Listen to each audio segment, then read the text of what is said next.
E aí, vamos fazer nosso ano bíblico? Gente, o capítulo 19, 20 e 21 de Atos se constitui o nosso conteúdo para hoje. Olha, é uma coleção de histórias, experiências, milagres simplesmente fantásticos. Se fôssemos comentar cada um deles, gente, ia virar uma semana de oração. Mas o que eu separei neste conteúdo para refletirmos neste momento? No capítulo 19, Paulo está na cidade de Éfeso e ele está ali pregando, e ao chegar na casa de algumas pessoas, ele fez uma pergunta lá em Éfeso. Estando na casa de algumas pessoas, ele disse: recebeis vós já o Espírito Santo como quando crestes? Verso 2. E a resposta deles foi bem interessante. Eles disseram: nós nem ainda ouvimos que haja Espírito Santo. Nossa, vocês nunca escutaram sequer falar do Espírito Santo? Número 1, o fato deles não terem escutado a respeito do Espírito Santo não significa que o Espírito Santo não tenha trabalhado na vida deles, ok? Então tem muita gente que nunca ouviu falar de repente de Espírito Santo, mas isso não significa que o Espírito Santo não tenha agido e não tenha trabalhado na vida desta pessoa. Mas finalmente chegou o momento de Paulo ser o porta-voz dos céus. E Paulo aqui apresenta de fato a palavra de Deus, o poder do Espírito Santo. E aí perguntou Paulo para eles: o que vocês então são batizados? Eles disseram: no batismo de João. E Paulo disse: certamente João batizou com o batismo de arrependimento, dizendo ao povo que cresce no que há de vir, isso é, de Jesus Cristo, e eles foram batizados em nome do Senhor. Paulo, impondo-lhes as mãos, diz o verso 6, veio sobre eles o Espírito Santo e falaram em línguas e profetizaram. Em 3 lugares aparece a ação do Espírito Santo unido ao resultado de falar em outras línguas. Ponto número 1, não são línguas estranhas, são línguas inteligíveis, línguas existentes. A lista dessas línguas, inclusive, está no capítulo 2 de Atos. Partos, Medas, Elamitas, Capadócia, Frígia, Panfilha, está tudo lá, basta dar uma lidinha. E cada um escutava na sua própria língua o que os discípulos falavam, movidos pelo Espírito Santo em línguas que anteriormente eles não tinham facilidade. Este fenômeno se repete em Atos 10, só que dessa vez não com os discípulos, mas com os gentios, trazendo a Pedro a conclusão: Deus não faz acepção de pessoas, porque da mesma forma que Deus deu o Espírito para os discípulos em Atos 2, ao fim de alcançar outras nacionalidades e outros idiomas, o mesmo Espírito ele deu no capítulo 10, dessa vez na casa de Cornélio, para mostrar que o mesmo Espírito concedido aos judeus, aos discípulos, também está disponível para os gentios. Aqui, mais uma vez, o fenômeno acontece, a terceira e a última vez das 20 aparições e manifestações do Espírito Santo no livro de Atos. Esta terceira vez também ocorre a manifestação do dom de línguas, para de igual forma estes gentios aqui da cidade de Éfeso sejam entendedores de que Deus os abençoa da mesma forma como abençoa os discípulos, que ele, o Senhor, da mesma forma não faz acepção de pessoas. E eles também foram cheios do Espírito. Agora note, eles se tornam conscientes do Espírito Santo. Não significa que eles não tinham anteriormente sido tocados pelo Espírito Santo. Tem gente que está sendo tocado pelo Espírito Santo e nem sabe o que está acontecendo. Deus está falando ao coração de muitas pessoas e muitas pessoas não têm consciência a respeito disso. Todavia, o que acontece aqui agora é um posicionamento diante da consciência agora clara a respeito do Espírito Santo. Então, note, toda vez que a verdade se torna clara para a gente, é necessário nos posicionarmos a favor desta verdade ou contra esta verdade.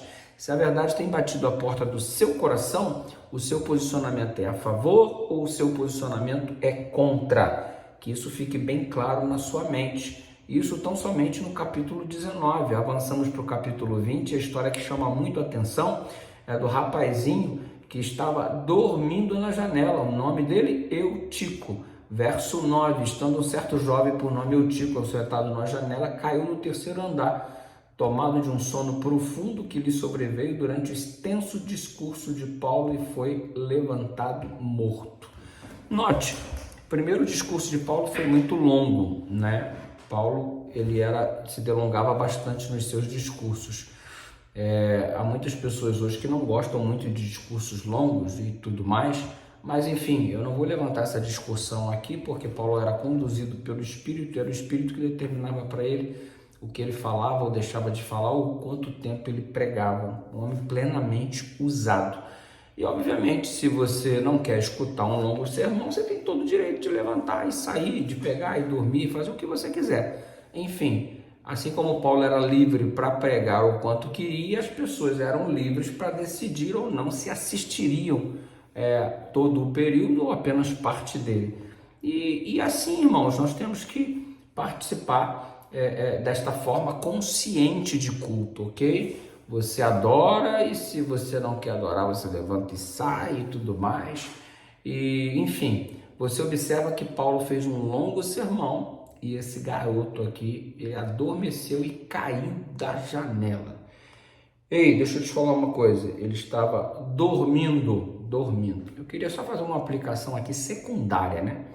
Quantas vezes nós estamos dormindo em relação às coisas espirituais? Dormir faz muito bem à saúde, dormir é necessário, mas eu estou falando de sonolência espiritual, ao ponto das 5 virgens lá perderem o noivo, perderem a chegada do noivo, porque adormeceram, ao ponto de você perder algo importante porque simplesmente dormiu e perdeu a hora. Quantas vezes a gente perde a hora do trabalho porque dormiu demais? Perdemos uma prova porque dormimos demais. Perdemos um compromisso porque dormimos demais. O que isso tem a ver com a vida espiritual?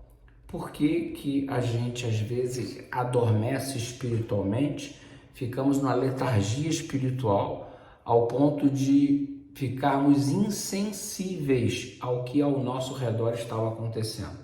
Esse garoto simplesmente dormiu e caiu. Foi um acidente trágico, infelizmente. Sonolência bateu nele.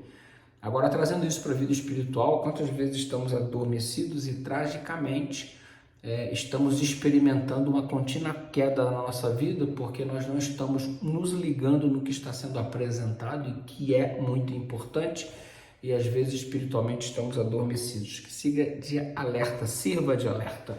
Paulo então orou e o rapaz ele voltou à vida. Que coisa extraordinária, né? Ei, amigo, janela não é lugar para dormir. Então a gente tem que fazer a coisa certa no lugar certo, porque se faz a coisa certa no lugar errado não funciona. Então dormir é uma coisa certa. Você precisa dormir, faz bem para a saúde, mas no lugar certo, não numa janela, né, irmão?